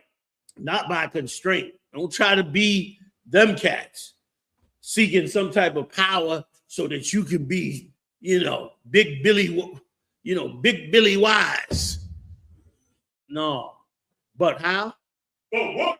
But willingly. So you don't sit up there like, I got to deal with these brothers. I got to deal with this. When you've been called into a great calling. This is what Maduro and them needed to learn. You know what I mean? This is what they needed to learn. They should have stayed deep down in the bush, kept the drugs out. It should have been a problem. They should have been in them scriptures seeking the priests that knew what it was that they needed to do. And they should be doing it in the other countries. Because those are the bloodlines of the 12 lost tribes of Israel. And they was not in captivity like we was. All of them are ultimately under the hand of Esau. But they wasn't in it like they wasn't as deep as we are up here. And they should have been taking care of the nation and spreading that all the way up. And the ones that came into this country should have already had the agenda that black people was on their side. How the hell you going to send them up here from them countries and have them believing that we're their enemy and they should not stand with us? just the same way we fight with our own to make sure that we stand with them. And I commend every brother that stands up and does that. How the hell you gonna stand up? How the hell you gonna be an Israelite and not press the issue among Judah and Benjamin that you got to love these cats, man? That's what, once again, why are we pushing that agenda? Yes. Yes. Because is it dangerous if the flock doesn't know who their brothers are? You damn right it is. Is it dangerous if the flock doesn't know who they're supposed to come to when they're hungry and who they're supposed to feed when they're abundant? Is that dangerous to the well-being of the nation of Israel? Yes, it is. Because it means confusion. It means conflict. It means it could all fall. It means infighting. It means ignorance. Yes, it's important. And it's our agenda just like it should have been their agenda. Especially Maduro. He's a brother. Dark skinned, at least he seemed like, unless he's something else, Elam, I don't know his history. But I assume from Chavez that these is brothers that took over. You know what I'm saying? And should have been working with brothers up here. They know about us. You know what I mean? They know about us.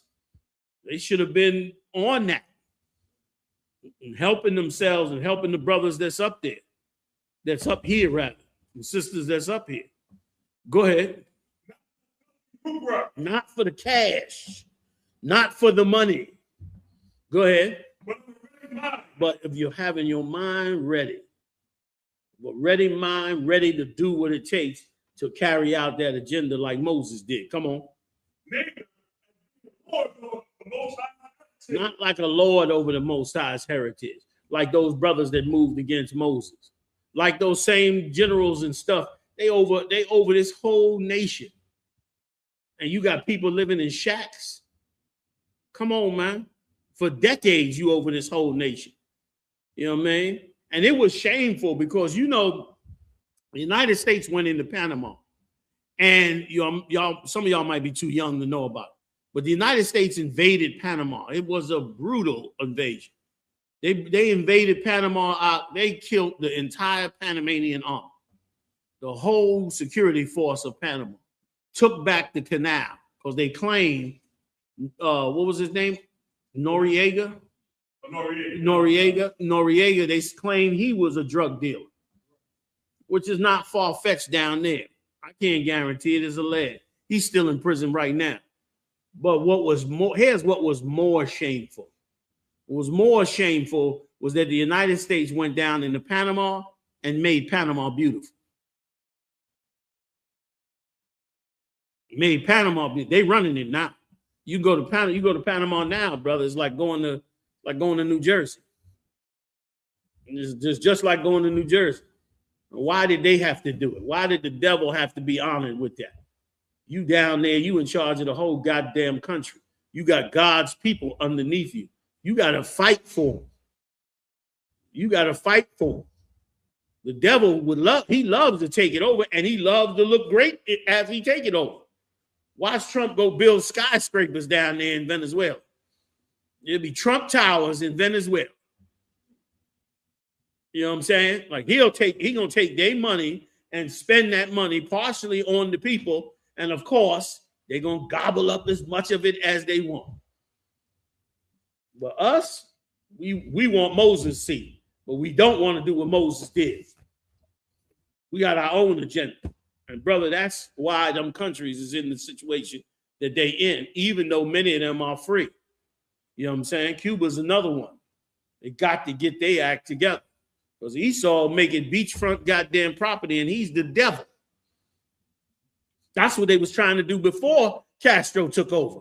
Under Batista. Batista, according if the stories are true, he was a greedy bastard. He had all the white corporations down there about to rape the whole country. They was going to rape that country. He was giving the mob was going to run Cuba. That was going to be their playground. They had already set up the casinos and everything. If the story is right, they was going to whore out the tribe of Manasseh. And Fidel came in there, man, and took that shit over. But what did they do since then? It seemed like the Lord's chosen get lost in the end. You know what I mean? By the time Joshua got control of this nation, Joshua was breaking the nation off with portions of land. You take that, you take that, you take that, y'all take this, all according to the number and how big the congregation was. Joshua didn't keep all the land for himself. He didn't sit back with all the land. He broke them off. He helped them. And he protected them because you know he was a killer. He drew his sword on the angel. You know what he was about. You know, man, he didn't care what that angel looked like. But what? Get it on. He was that dude. You know, man, he carried out, you know what I'm saying, the two agendas. Come on with it. You got more? Yes, sir. Come on. Well, bring an example to the flock. Go ahead. That's it, sir. Give me David. I got 15 minutes. Come on. Yes, sir. This is the book of 1 Samuel, chapter 23, and verse 1. Then they told David, saying, behold, the Philistines fight against Keilah, and they rob the threshing floors. So the threshing floors is where the wheat comes in at, and how they wave the wheat. So they went down there and robbed the threshing floors from Israel, robbed the food, robbed the places where the priests held up. That's a priest's basic job anyway. You understand? Them 10% is so that the priest can watch over the flock. That was his job as a Levite. Now it's the job of every Israelite. Go ahead. Verse 2. Therefore, David inquired of the Lord. What's going on, y'all? Okay, so you need your team. Go ahead. The water. Let's finish up. Kawakan. Therefore, David inquired of the Lord, saying, shall I go and smite these Philistines? Right. He inquired of the Lord, like, should I go ahead and stop them for what Israel, for their position with Israel and how they dealing with Israel? Go ahead. And the Lord said unto David, go. That's right. And smite the Philistines. Take them boys out. Your job now, you can't go fight Esau. But here's what you can do is follow orders. Christ gave us the order that you prophesied on this truth. That's your order now. That's your fight now. Your fight is to wake up the rest of the nation of Israel. Your fight ain't to go carry a gun and snap a mag in there, you understand, and try to fight Esau. That's not your job. Esau's going to get fought, but he's going to be fought the way Christ wanted him to be fought. And Christ already said how he's going to fight. So wait till I rise up to the prey. And how you know it is by all these nations breaking out in the war. They're all breaking out in the war because the Lord is drawing them in to that valley of Jehoshaphat so they can have this third world war so that we can take over and become the people of God and rule this earth like it should be. And you got to have faith to believe in all these things. Go ahead, Sir. Also, today they had an emergency UN meeting. I don't know if you heard about it. I haven't.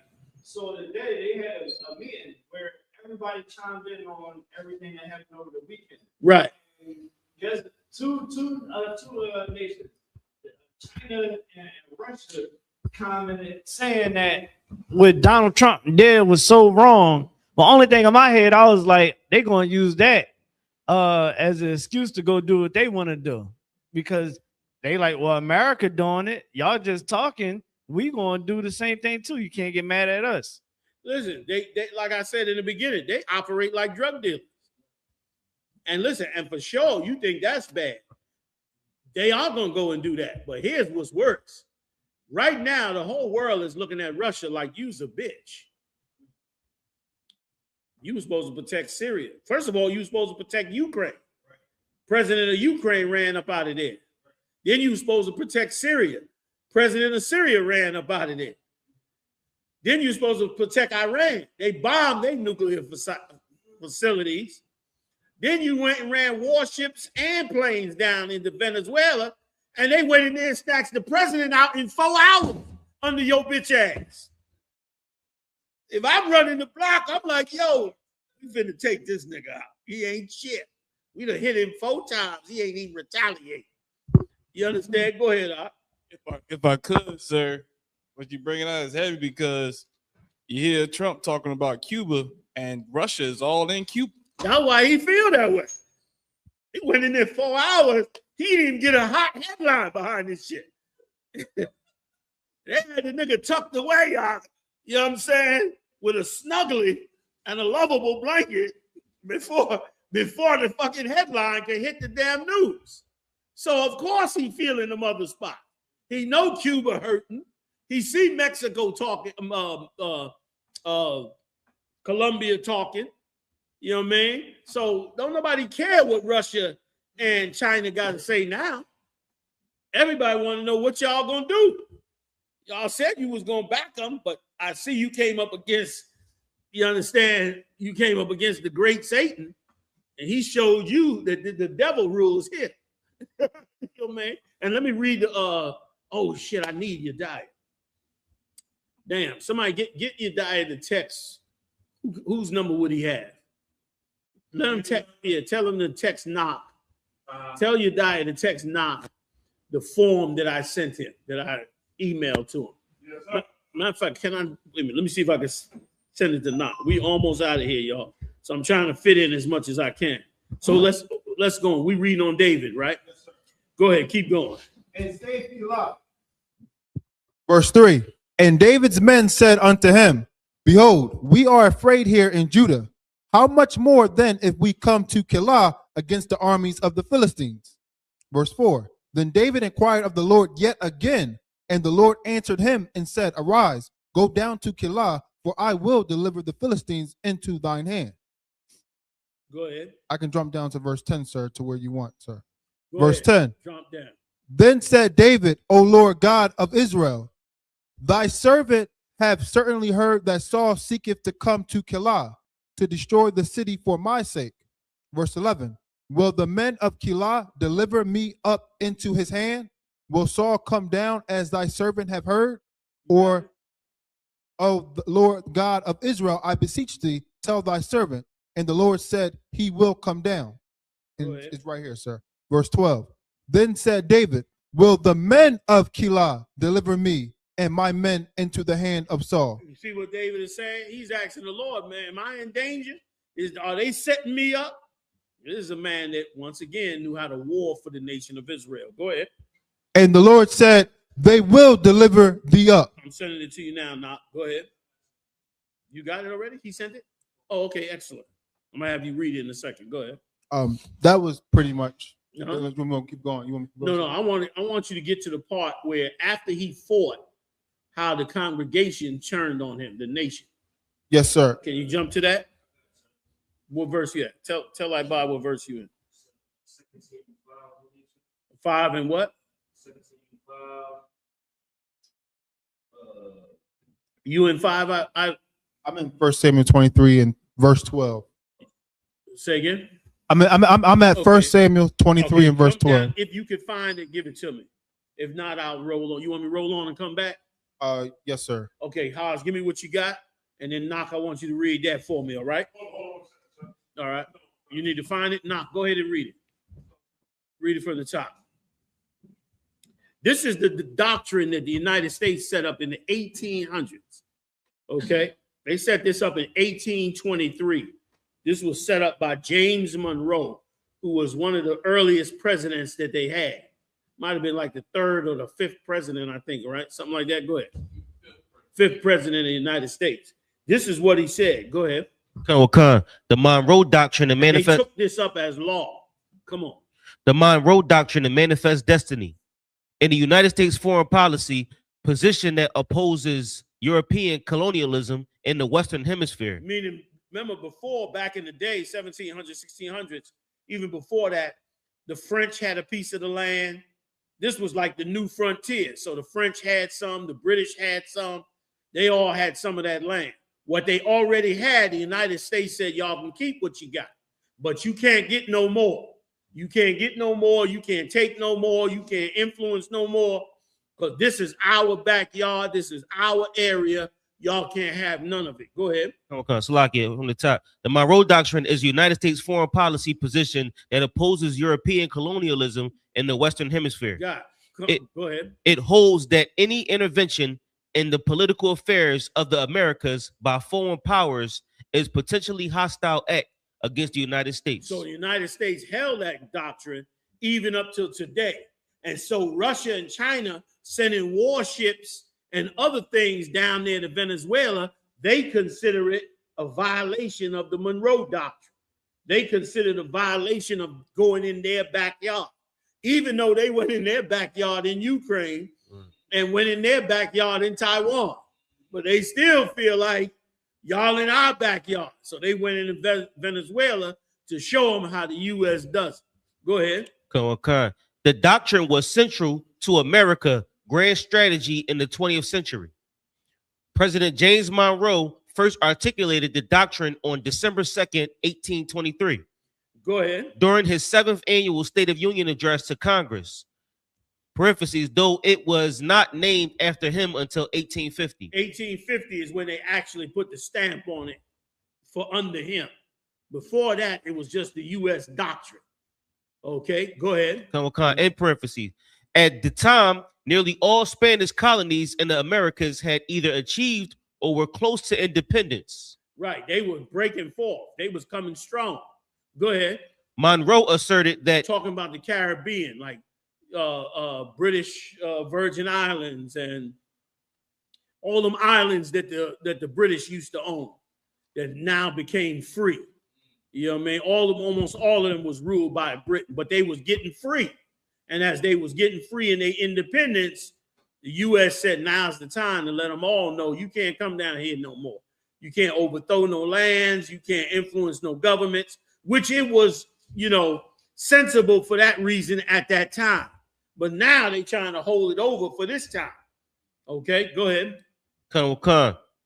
Monroe asserted, quote, that the New World and Old World were to remain distinctly separate spheres of influence. Right. They didn't want nobody messing with the United States. He was president, 5th president of the United States. He was like, nobody's supposed to come down here messing with what we're doing here. Go ahead. The 4 basic points.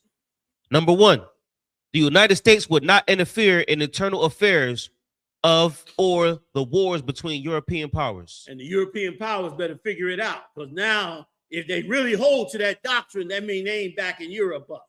They're gonna get away from it. Bear with me. Let me read on. Hold your question though. Go ahead. Number 2, the United States, even though they all up in Europe, bombing countries. Go ahead. Number 2, the United States recognized and would not interfere with existing colonies and dependencies in the Western Hemisphere. They was going to try to leave everything like it is. Give me Manifest Destiny and I'm going to be done. Manifest Destiny was the belief in the United States that American settlers were destined to expand westward across North America. Now, listen to this good. They said it was inevitable that we was going to expand all the way across to that West Coast, to California, all through the Midwest, all through the Gadites land. They said it was inevitable. They know how they are. Go ahead. And that this belief was both obvious, parentheses, manifest, in parentheses, and certain, parentheses, in parentheses, right, destiny. Meaning this was obviously going to happen. Go ahead. This is their doctrine to this day. Go ahead. The belief is rooted in American exceptionalism. Meaning because America is exceptional, we are going to go that way. That's why they bugged out now. Because they've been taught that they're greater than other people. That is what's messed them up. I can tell you about that in another class, but go ahead. Come on. Romantic nationalism and white nationalism. Right. Read it clear. In what? What's the first one? Romantic nationalism. Yeah, take your hand off of the mic. Move your hand down. Come on. Hit it hard for me. Romantic nationalism. Right. Romantic nationalism. That means you have a romance with the idea of your nationalism.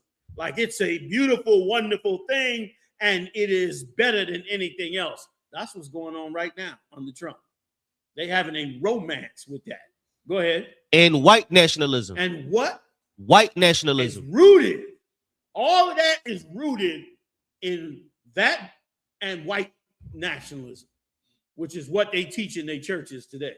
You go to white Christian churches, they teach white nationalism in those churches. And that's how they got to Manifest Destiny. Questions? Go ahead, Al. So that's why. Like, so that's the reason why Trump went to NATO and said he's gonna be backing out and stop funding NATO and letting Europe handle their own business. And that's the reason. That's partially true, but Trump is on a clear focus to gobble up the world.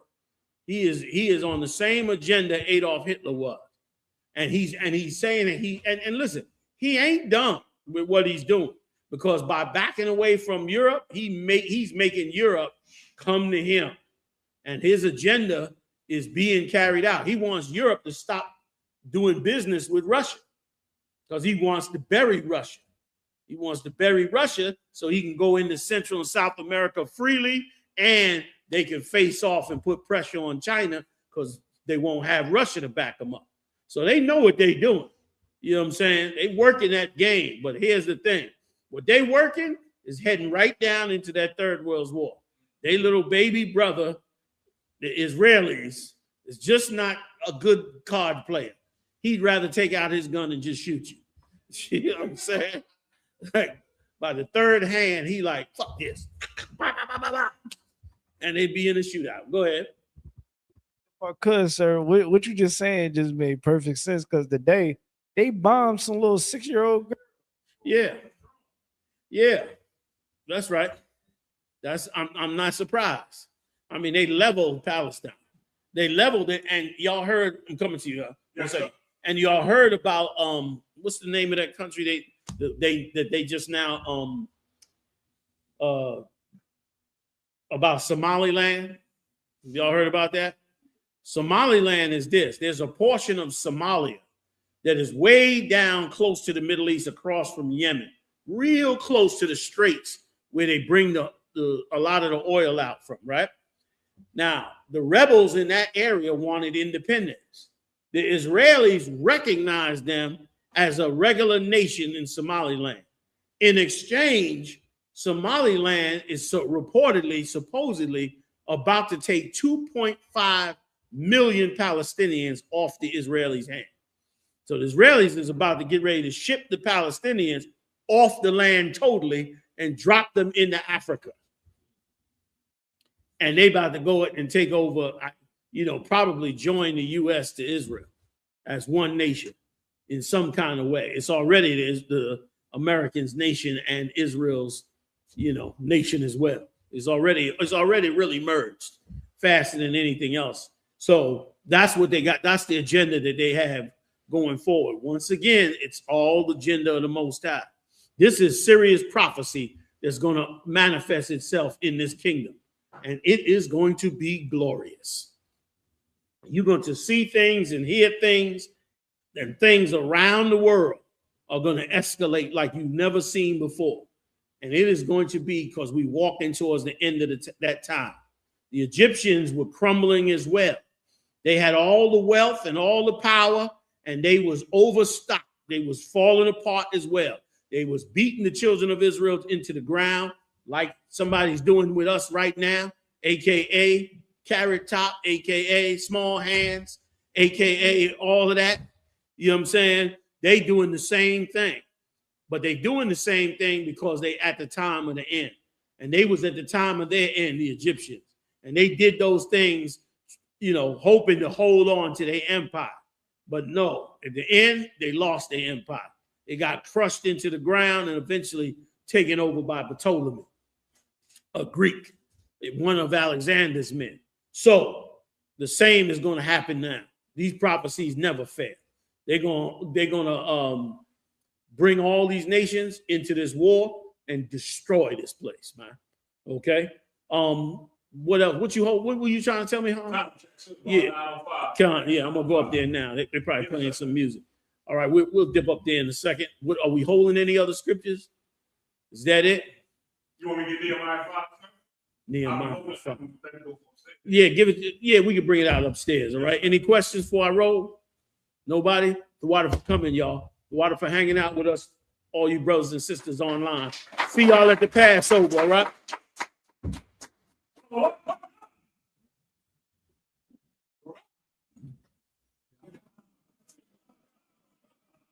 Water, water.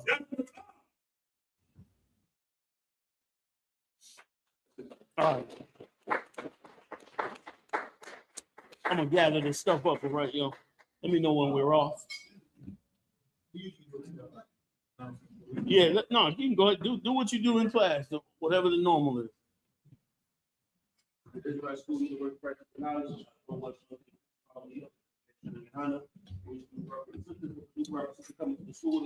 water for the map too. I didn't know I didn't use it, but I appreciate you.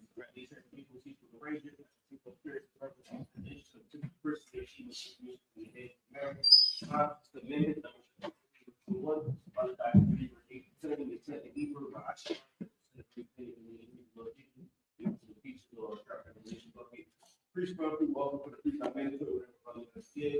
The holy convocation, the feast of Purim, 14th day of the 15th month, February 19th. You going up? Am I taking this up for me? I'll bring the soda back up, all right? Just if you could just take the bag. Men of Israel. No weight to Michael. Barak. Good. Yeah. What's up, thumb? We said most out, bless you in the Christ. So we return to the system of grace salute. This is by Michael.